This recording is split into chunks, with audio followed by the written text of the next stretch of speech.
ہوتی ہے. ان کے اعداد و شمار ملک بھر کے اکٹھے اعداد و شمار تو ہوتے ہیں, لیکن ایک شہر سے دوسرے شہر کا فرق اور کہاں وبا کی کیا صورتحال ہے یہ بھی ہمارے سامنے ہوتی ہے. یہ بھی پتہ ہوتا ہے کہ جو ایس او پیز ہیں ان کو فالو کرنے کی جو کمپلائنس ہے وہ کس پراپر طریقے سے ہو رہی ہے یا نہیں ہو رہی, وہ بھی چیز واضح ہوتی ہے. اور آخر میں ہمیں اس شہر یا اس علاقے کا جو ہیلتھ کیئر سسٹم ہے اس کے اوپر جو دباؤ ہے اس کا اندازہ بھی ہوتا ہے. تو ان 3 چیزوں کو مد نظر رکھ کے آئندہ کے فیصلے لیے جائیں گے. تو میری آپ سے گزارش ہے کہ آپ این سی او سی کے فیصلوں کو اور اس سارے طریقہ کار پہ اپنا بھروسہ رکھیں, کیونکہ اس میں خاصی باریکی اور خاصا ڈیٹا اور خاصی انفارمیشن کے بیسس کے اوپر یہ تجاویز سامنے رکھی جاتی ہیں.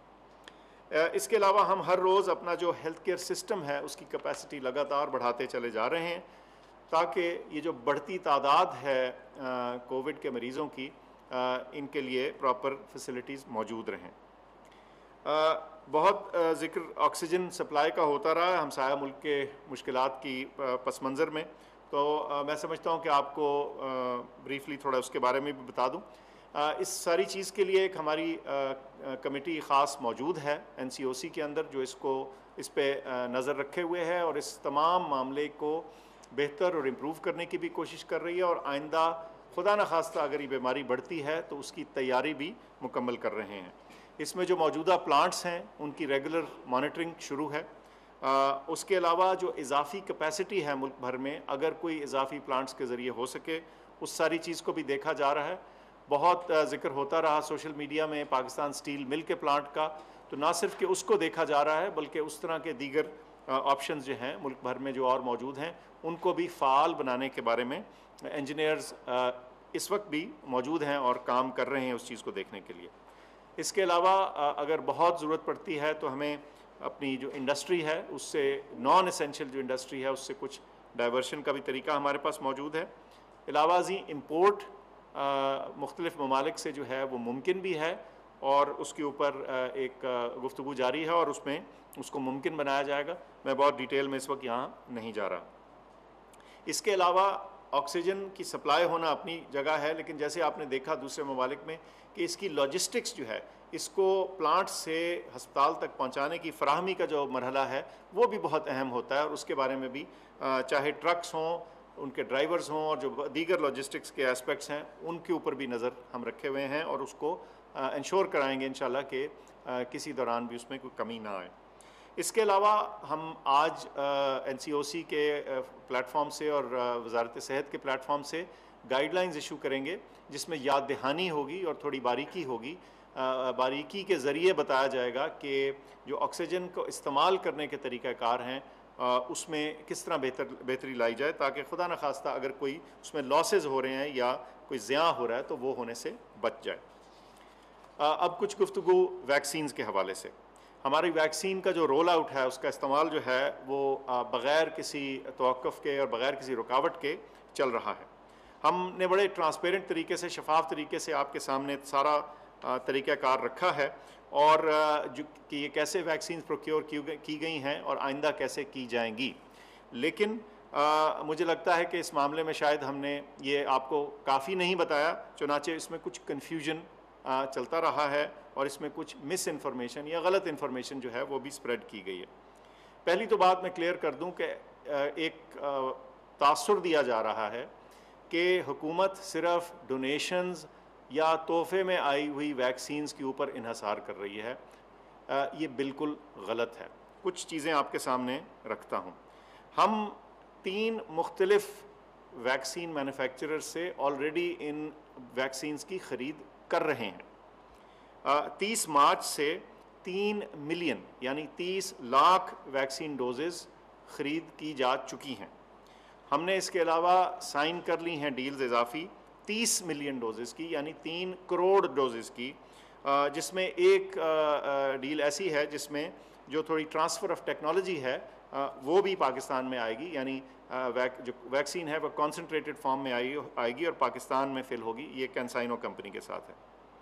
اس کے برعکس 1.7 ملین یعنی 17 لاکھ ڈوزز جو ہیں وہ حکومت چین کی طرف سے بطور تحفہ یا بطور گرانٹ آئی تھی. تو وہ اپنی جگہ، اور ہم شکر گزار ہیں ان کے کہ ان کی وجہ سے ہمارا پروگرام ویکسینیشن کا شروع ہوا.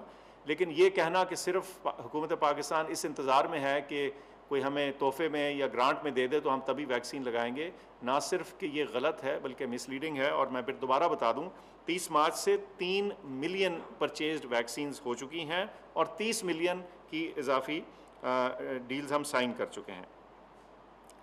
یہ ذہن میں رہے کہ دنیا بھر میں ویکسین کی شارٹیج ہے، کمی ہے.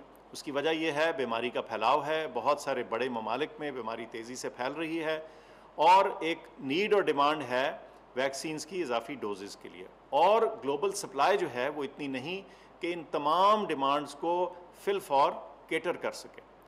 تو اس وجہ سے بہت سارے ممالک میں اور بہت امیر ممالک میں بھی ویکسین کا رول آؤٹ جو ہے وہ توقف کا یا رکاوٹ کا شکار رہا ہے. امیر ترین ملک مثال کے طور پہ کینیڈا یا آسٹریلیا میں بھی یا ان کو اپنی ویکسین کچھ روکنی پڑی ہے یا اس کو سلو ڈاؤن کرنا پڑا ہے، صرف اس لیے کہ ان کے پاس ویکسین کی سپلائی نہیں تھی. اور یہ باوجود اس کے کہ انہوں نے بہت سارا پیسے کے ذریعے پہلے سے بکنگ کرا رکھی تھی. تو اس ایڈوانس بکنگ کے باوجود جو فراہمی ہے وہ اس واضح طریقے سے ان کے پاس نہیں ہو سکی. اور یہ بات واضح رہنی چاہیے کہ جتنے مرضی پیسے بھی آپ کے پاس ہوں، جو چیز اویلیبل نہیں ہے اس کو اویلیبل کرنا ایک چیلنج بن جاتا ہے اس طرح کے صورتحال میں. بہت سارے بڑے مینوفیکچرر جیسے ایسٹرازینیکا اور موڈرنا وغیرہ جو ہیں وہ ڈیمانڈ میٹ نہیں کر پائے. اچھا، کوویکس کا بہت ذکر رہا، میں یہ بھی ذکر کر دوں کہ یہ کیا چیز ہے. اس میں ہم نے کوویکس کو انگیج کیا تھا اور ہماری ان کے ساتھ ایک ایگریمنٹ تھی اور انہوں نے ہمیں ایک کمٹمنٹ کی تھی. لیکن یہ گلوبل ویکسین سپلائی یعنی دنیا بھر میں جو ویکسین کی کمی ہے اس کے باعث کوویکس کو خود بھی ویکسین دستیاب کرنے میں مشکل پیش آئی. سو ان کی طرف سے جو ہمیں ویکسین آنی تھی وہ ابھی تک نہیں آ چکی. اسی وجہ سے ہم نے اپنی ویکسین کی جو فراہمی کا رخ ہے وہ اور طرف کو کیا ہے. ہمیں امید ہے کہ آئندہ آنے والے دنوں میں کوویکس جو ہے اپنا وعدہ نبھانے میں کامیاب ہو چلے گی. اچھا، کچھ ذکر ویکسین کی جو ایڈمنسٹریشن ہے اس کا لگانے کا طریقہ کار، اس کا پھر ذکر کر دوں. ملک بھر میں 1200 Covid vaccination centres set up کیے ہوئے ہیں.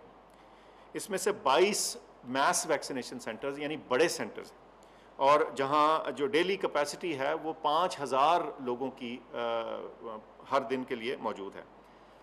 آج کی تاریخ میں 2 ملین یعنی 20 لاکھ سے زیادہ ویکسین کی ڈوزز لگ چکی ہیں، اور اس میں 2 ملین مین آورز جو ہیں وہ ڈیووٹ ہو چکے ہیں. گزشتہ روز 88,000 ویکسینز لگیں اور 2 دن پہلے 53,000 ویکسینز لگیں. تو جو ویکسین کا عمل ہے وہ بڑی تیز ملک بھر میں چل رہا ہے. یاد رہے کہ 50 سے زیادہ سال والے عمر کے لوگوں کی ویکسینیشن چل رہی ہے، لیکن کل سے 50 سے اوپر سے زیادہ سال والے لوگوں کے لیے واک ان فیسلٹی ہے. یعنی آپ 1166 پہ اپنا CNIC میسج کریں اور قریبی ویکسینیشن سینٹر میں جا کے ویکسین لگائیں. گویا آپ کو اپوائنٹمنٹ کی ضرورت نہیں ہے بلکہ آپ واک ان کے طور پہ یعنی آپ وہاں پہنچ جائیں، صرف 1166 پہ اپنا نمبر CNIC میسج کریں تو آپ کو ویکسین لگ سکتی ہے. جو ویکسینیشن سینٹرز کی لسٹ ہے وہ ویب سائٹ جو ہے ncoc.gov.pk اس پہ موجود ہے. اور یہ بھی یاد کراتا چلوں کہ ویکسینیشن سینٹر جمعے کو بند ہوتے ہیں لیکن اتوار کے روز کھلے ہوتے ہیں. تو اور افطار کے بعد بھی ان کے ٹائمنگز موجود ہیں. دوسری جو اہم آپ کو بات بتانی تھی کہ آج سے 40 سال سے زیادہ والے لوگ جو ہیں جو ہمارے پاکستانی سٹیزنز ہیں ان کے لیے ویکسینیشن کی رجسٹریشن کھول دی گئی ہے. ابھی ان کی ویکسینیشن نہیں شروع ہو رہی، آج سے ان کی صرف رجسٹریشن شروع ہو رہی ہے، لیکن انشاءاللہ آگے آئندہ کے لیے آپ انسٹرکشنز کی ہدایات کا انتظار رکھیے اور ہم آپ کو بتائیں گے کہ کیا کرنا ہے. آخر میں یہ بتاتا چلوں کہ ویکسینیشن بہت اہم ہے، اس کو ضرور لگوائیے. لیکن اتنے بڑے ملک میں اس وقت اس بیماری کے پھیلاؤ کے لیے جو اس وقت سب سے مؤثر چیز ہمارے ہاتھ میں ہے وہ ہمارے SOPs ہیں. اس میں ماسک کا استعمال، میں آپ سے چونکہ کھلے کمرے میں دور سے بات کر رہا ہوں، کیمراز دور ہیں، تو یہ میں ماسک سامنے رکھ کے آپ کو بتا رہا ہوں. ماسک کا استعمال کیجئے، کم از کم 6 فٹ کا فاصلہ رکھیے. بے وجہ لگ رہا ہے اور لوگ ہجوم میں کھڑے ہیں، یہ سخت خطرناک چیز ہے، اس کو پلیز اوائڈ کریں. جہاں ہجوم ہو اس جگہ کو مکمل طور پہ اوائڈ کرنے کی کوشش کریں. اور انشاءاللہ اس دفعہ رمضان اور عید سادگی سے گزارنی ہوگی تاکہ ہم اس بیماری کے اوپر سے مقابلہ کر سکیں اور اس مشکل سے مقابلہ کر سکیں اور اب اس مرحلے کے ذریعے ہم سرخرو ہو کے آگے آئیں. آپ کی توجہ کا بہت شکریہ.